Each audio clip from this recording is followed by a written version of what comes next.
The restaurant industry is a fickle business. Have you ever wondered why it has such an insanely high failure rate? Well, here are some scary numbers. 3 out of 5 kick the bucket within the first year, and a whopping 4 out of 5 bite the dust within 5 years. In simpler terms, 60% of eateries struggle right out the gate, and a solid 80% keep struggling for the next 5 years, possibly ending up shuttered. But don't let that scare you off. Because the good news is there's a blueprint there. You can learn from past mistakes because the same mistakes keep being made over and over again. Your restaurant doesn't have to be a statistic, but instead you can turn it into a money printing machine. But first, here are the 5 top reasons restaurants fail and how you can prevent them to avoid becoming another statistic. First, poor leadership. Have you ever watched Kitchen Nightmares or Bar Rescue? If you haven't, then you're lucky, because you have so much good content ahead of you. Start binging now. But for those who have, and to fill in the uninitiated, never once has a restaurant owner or management staff been good on any of those shows. They all suck. Now,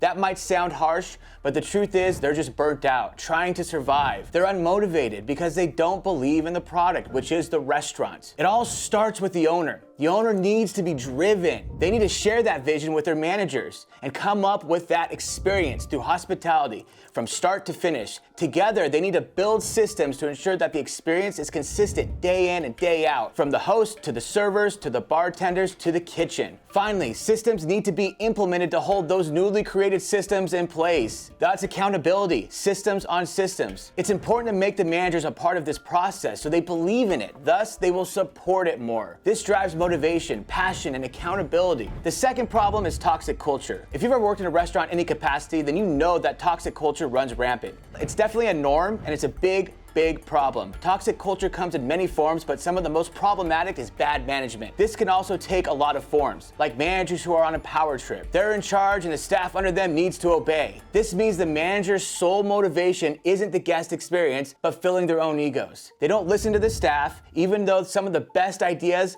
come from the people who are on the front lines. They're often inappropriate, and they reward staff members for feeding their egos versus those who are working the hardest and doing what's best for the guest experience. Some toxic managers won't get their hands dirty. They're above it. That's bullshit. If you can't do what you're asking your employees to do, then how do you expect them to respect you when you're basically telling them that you're above them? And honestly, the list goes on. Unfortunately, these managers exist more often than not. They're great at deterring and losing great employees. Make no mistake, these managers are a poison to your restaurant's profits, reputation, and staff. They need to be removed from the equation ASAP. So how do you prevent these managers? Well, listen to your employees. Go one step further. Ask your employees, what do they think about leadership? Empower them and trust them. Number 3, poor hiring and training. Have you ever been to a restaurant where you liked the food or even loved the food but hated the service? Maybe the server was rude or just slow or not personable, but whatever it was a big turnoff. Big enough for you to not go back even though you loved the food and the drinks. I've worked at restaurants for almost 20 years and I can tell you that servers and bartenders are some of the most entitled, lazy, and unappreciative employees you can have. Trust me,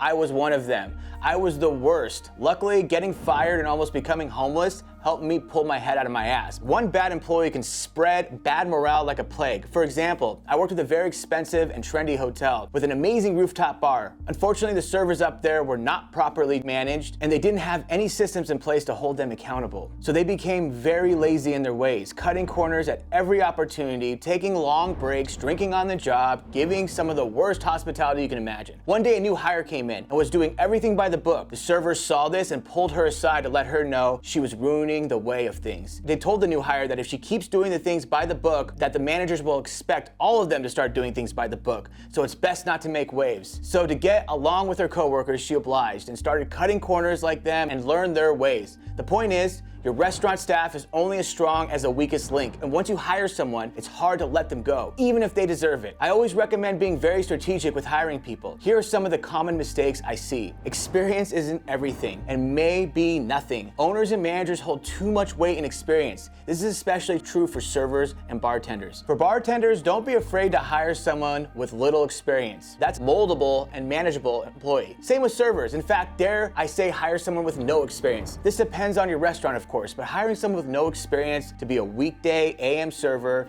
and training them up to nights usually results in them becoming a badass server. If you really want to change the game, only hire a host, then promote from within. Host to food runner to server, server to bartender. Some of the most successful restaurants in the world will only hire in this fashion, and it results in having the most dedicated employees. Everyone is motivated and appreciative. Motivated to get a promotion and appreciative to have the opportunity. This approach requires some very strong systems in order to train up the corresponding staff. Number 4, forgettable food. How can you be a restaurant and not serve good food? Where's the disconnect here? A popular misconception is that really profitable restaurants have the best or most unique food, and that's simply not true. Food doesn't have to be cutting edge. It doesn't have to be the best. It just has to be good, taste good, and look good, and most importantly, has to be consistent. That's it. If you package that up with a good experience, then you're going to be very successful. But have you ever eaten somewhere, fallen in love with the food, then gone back and something was different? It could be a different color, a missing garnish, the portion is off, whatever. It's just different, and it's a big turnoff. One day I went to a brand new restaurant and I had one of their cocktails with a friend. The cocktail was amazing. It was a strawberry mint something, but it was creamy. It had a little foam on the top, and it had this amazing dehydrated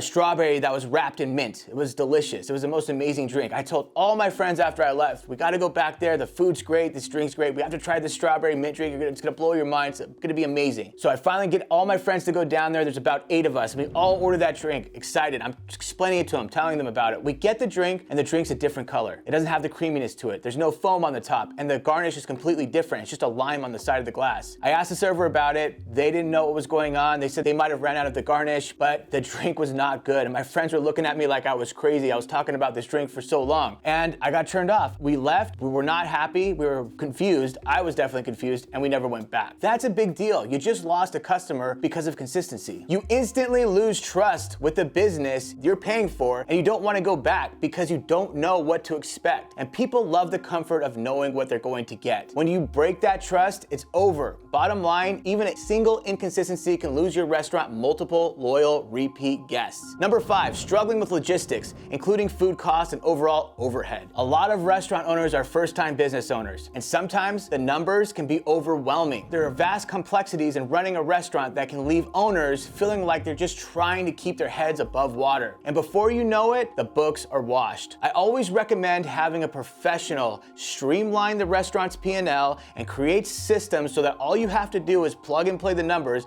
at the end of each week. Your P&L needs to be as tight as a drum and fluid as water. Your P&L isn't a guide, but a metric, and if you use it the right way, it will save you a lot of money that you're leaving on the table. So here's the bottom line. Your people, the people you hire, are everything, and you have to choose them very wisely. And remember, the buck stops with ownership. It's their job to teach, guide, and motivate the managers. And then it's the management's job to teach, guide, and motivate the staff. Accountability is a huge part of the game, too. It's not micromanaging, but putting systems in place to make sure people are accountable for performance and consistency. Avoid these pitfalls, and not only will you avoid becoming a statistic, but you'll also be on your way to becoming a very successful restaurant. If you found this helpful, then subscribe and turn on notifications. I'll be releasing a new video just like this one every week to help your restaurant survive and thrive. I want to turn your restaurant into a money printing machine. And as always, take action.